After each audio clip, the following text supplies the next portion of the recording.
Avec mes camarades de lutte ouvrière, nous sommes là avec vous pour exiger la régularisation de votre situation, pour qu'enfin vous puissiez vivre et travailler dans la dignité. Je tiens à dénoncer, moi aussi, le mépris et l'injustice dont fait preuve la préfecture de Créteil à votre encontre, refusant vos dossiers et même de vous rencontrer. Les résultats des élections et un rassemblement national gagnant un nombre plus grand de travailleurs rend votre quotidien plus difficile encore. Pas besoin qu'il y ait un Premier ministre RN pour que les contrôles aux faciès de la police soient plus fréquents. Pas besoin de gouvernement pour que la loi immigration soit promulguée, donnant ainsi à la police la légitimité des contrôles aux faciès et au guet-apens pour faire du chiffre en augmentant le nombre d'obligations de quitter le territoire français. Vraiment minable de se poster aux abords du foyer immigré de Thiais, comme cela s'est produit récemment, ou aux abords des gares.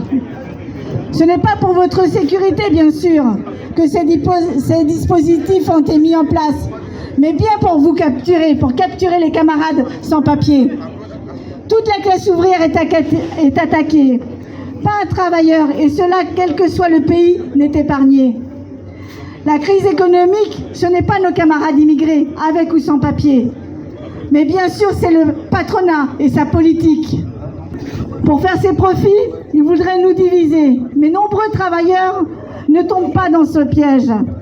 Le monde est à feu et à sang, non à cause de vous, mais parce que les plus riches de ce monde capitaliste se battent pour leur commerce. Nous sommes tous des immigrés, première, deuxième, troisième génération. Mais surtout, nous sommes d'une même classe sociale, celle des exploités, celle de ceux qui font tout fonctionner dans cette société. C'est ensemble, travailleurs, avec ou sans papier, français ou pas, nous, que nous les arrêterons. C'est ensemble que nous obtiendrons une société sans exploitation, un monde sans frontières, et surtout un monde dont la préoccupation sera les besoins de l'humanité, et non la fortune d'une toute petite minorité de riches capitalistes. Alors camarades de tous les pays, unissons-nous pour exiger la liberté de circulation, la fin des frontières. Vive les travailleurs et une fois encore, régularisation de tous les travailleurs sans papier, et cela sans exception.